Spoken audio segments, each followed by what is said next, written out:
One of my favorite parts about this hobby is getting out to these expos. It's not just about buying reptiles, it's meeting breeders, checking out projects, seeing animals you don't normally get to see, and getting inspired for future breeding plans.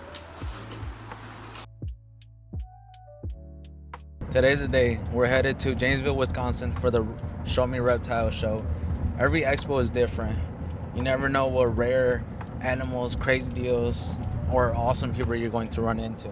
My goal today, find something that catches my eye and hopefully not leave with my wallet completely empty.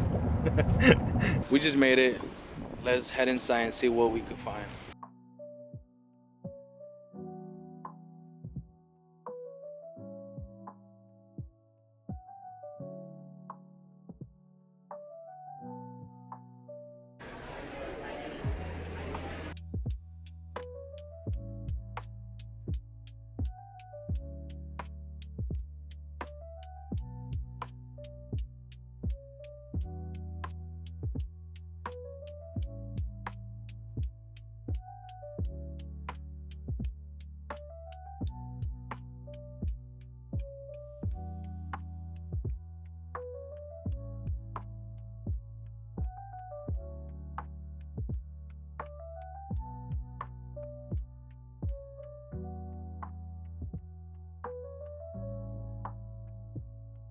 Check out this Lichiana's gecko. Look at the size and the colors.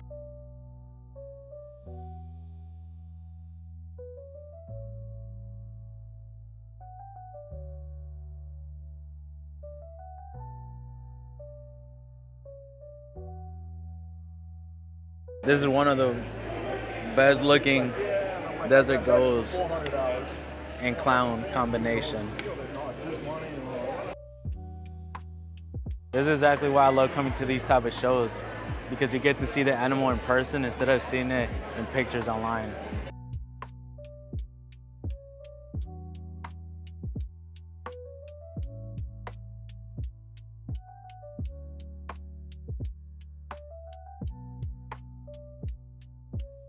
We have Jennifer over at Blue Rose Exotics. So I got questions for you. Right. You want to introduce yourself first? Jennifer from Blue Rose Exotics, just a small part of the Blue Rose crew. If you see us at the expos, there's usually quite a few of us behind the table. Okay, so how long have you been breeding or around the animals? Well, doing snakes over 10 years, but been in the animal industry for over 25 years. So been very much a passion for us. Okay, so you've been comfortable around the whole reptile industry, correct? Absolutely. I love the genetics portion of it. I think that's my favorite part about it, and that's what really draws me in, is all the opportunities genetically. So, question, what is your favorite project right now?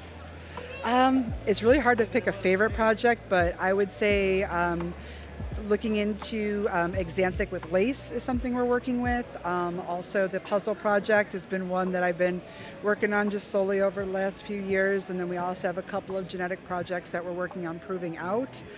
So those are always on the table as well. Well, that's good. My question to you now is, what has been selling the most? What morph or what reptile? Well, ball pythons, they get a lot of slack sometimes, but they're a very popular animal just because they're a good pet. They're good to get people started into the reptile industry who maybe aren't ready for like a boa. That's going to be a little more to handle.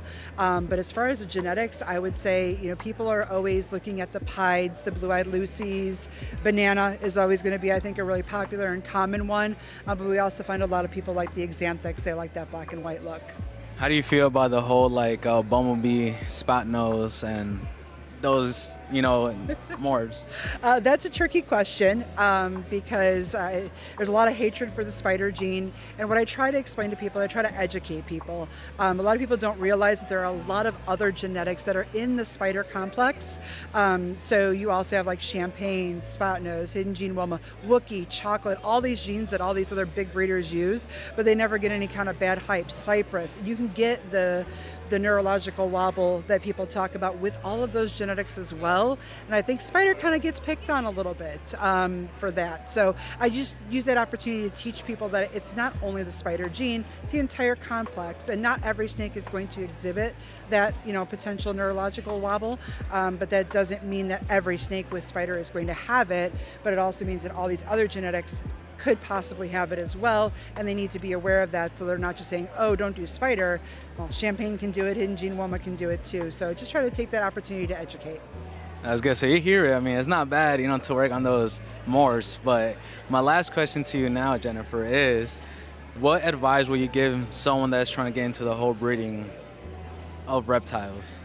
I would definitely say take your time, do your research, learn about genetics. I think the thing that frustrates me the most, maybe just being the genetic nerd that I am, is that we'll go to a table and we'll see somebody have a completely mislabeled snake. Learn genetics, learn how they work.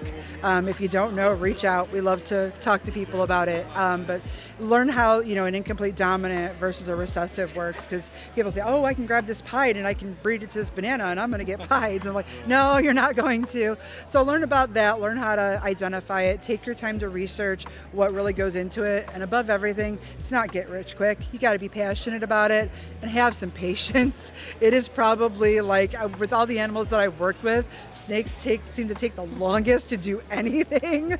It's like 60 days to lay, 60 days to hatch. Like, oh my gosh, already, how long before you eat? So yeah, it's if you don't have patience, it's definitely not for you. It's not get rich quick, but do your research and be real smart about your pairing. Don't just throw two snakes together to make some babies. Think about it genetically. Think about where you want to go with your future. Improve on the genetics you currently have. If we're going to be breeding, we shouldn't just be breeding to just throw a baby out there. We should be breeding to better the genetics, better the quality, and improve on what we currently have. Well, thank you. You guys heard it. I mean, one of the best here. Make sure you guys check her out on Facebook, Instagram, and you have what else again? That's it for right now. We're working on the YouTube thing. So make sure you guys check her out. And she has some wonderful reptiles here. So thank you, Jennifer. It was good talking to you. Yep. So this is her table.